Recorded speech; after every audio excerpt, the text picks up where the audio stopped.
본조르노 미스 시제입니다.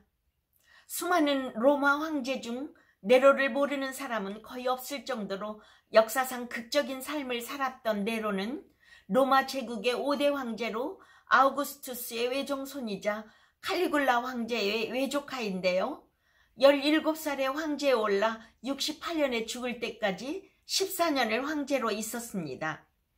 기원 후 37년에 아버지 아에노 바르부스와 아우구스투스의 증손녀인 어머니 아그리피나 사이에 태어난 그의 출생 당시 칼리굴라가 황제로 있었는데요. 태어난 지 얼마 되지 않아 아버지가 돌아가셔서 서기 49년 숙부이자 황제인 클라우디우스와 어머니가 결혼하여 네로는 클라우디우스 황제의 양자가 됩니다. 양아버지 클라우디우스와 메살리나 사이에서 서기 41년에 태어난 친아들인 의붓동생 브리타니쿠스가 있었지만 어머니 아그리피나 도움으로 서기 54년에 네로는 황제가 됩니다. 집권 전반기의 네로는 스토아 철학자이자 정치가인 세네카를 과외 선생으로 모시고 근위대 브루스의 보좌를 받아 선정을 베풀었는데요. 네로는 로마의 신이 황제에게 로마 문화를 발전시키라는 명령을 내렸다면서 로마 문화와 건축을 발전시켰습니다. 자신을 예술가의 지도자로 생각하여 시, 노래, 건축 등 예술을 지원하고 자신도 시를 짓고 노래를 부르며 로마의 화려한 건축물을 많이 지었는데요. 서기 55년에 의붓동생 브리타니쿠스를 독살했다고 하지만 어머니 아그리피나의 소행이라고 전해집니다. 59년에는 메사 정치에 간섭이 심한 어머니 아그리피나를, 62년에는 메살리나의 딸인 아내 옥타비아를 살해합니다.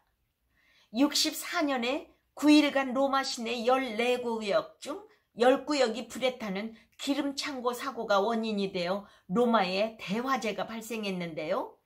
민심이 흉흉해지자 원로원은 네로는 기독교인에게 그 책임을 덮어씌워 탄압을 합니다. 로마 대화재에 대해서는 지금까지도 역사가들 사이에 왈가왈부가 많은데요. 제가 로마에서 만난 고고학자는 당시 로마 외곽에 있던 네로가 화재 신고를 받고 소방대를 조금 늦장 출동을 시켰을 뿐 화재를 저지르지는 않았다고 말했습니다.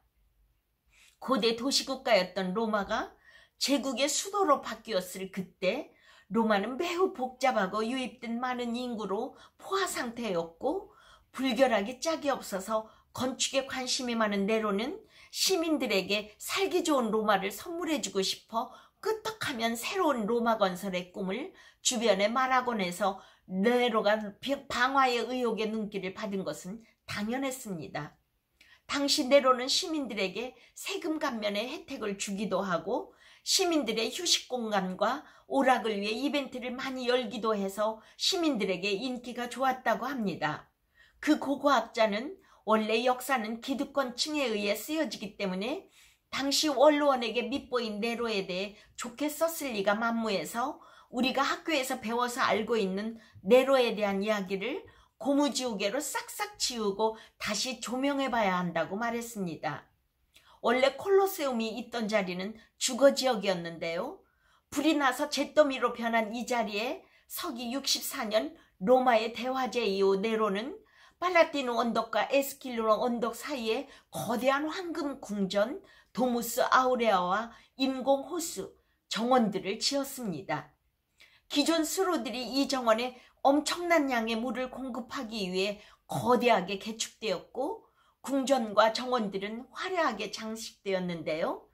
궁전 옆에 그의 모습을 본딴 거대한 청동거상을 세웠는데 콜로세움이라는 단어는 바로 이 거대한 네로 황제 동상에서 그 기원을 찾을 수 있습니다. 라틴어로 콜로소는 거대한을 뜻하는데요. 거대한 동상 옆에 세워진 스타디움이란 뜻에서 콜로세움이라고 불리우게 된 것입니다. 이태리 말로는 콜로세오인데요. 네로 시대에는 이 자리에 인공호수가 있어 물을 대어 수중 모의회전을 열기도 했는데 네로 이후에 베스파시아누스 황제가 이 인공호수를 메우고 네로 황제의 궁전과 인공호수가 있던 자리를 시민들에게 돌려주는 뜻으로 원형 경기장을 지어서 오늘날에 이른 것입니다. 다른 원형극장들이 주로 도시 외곽에 위치해 있었던 것과는 달리 콜로세움은 독특하게 도심 한가운데 계획되어 지어졌는데요. 거대한 네로의 조각상은 후에 개조되어 태양신 헬리오스의 동상으로 바뀌었다가 중세시대의 헬리오스는 이교도의 상징으로 여겨졌지만 너무나 아름다운 이 동상만큼은 그 예술성을 인정받아 파괴되지 않고 계속 보존되었었는데요. 로마가 쇠퇴하고 망해가기 시작할 때 결국 청동을 녹여 사용하기 위해 무너뜨려 버렸고 지금은 그 기단만 남아있게 되었습니다. 서기 65년에 스승인 세네카에게 자살 명령을 내리고 예수를 사랑하여 시민을 위한 큰 두 제전을 만들기도 했지만 67년에는 친위대가 반란을 일으키고 68년에는 속주 총독 갈바가 내전을 일으키자 마침내 원로원으로부터 네로는 국가의 적이라는 선고와 기록 말살령에 처해졌습니다. 68년 6월 8일 네로는 로마를 탈출하여 해방로의 파원의 별장에서 자살하고 맙니다.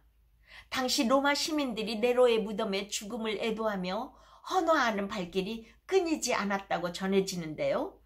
로마의 서북쪽으로 난 고대 로마길 중 하나인 비아 가시아 초입에 네로의 무덤에는 지금도 시민들이 갖다 놓은 꽃을 볼 수 있습니다.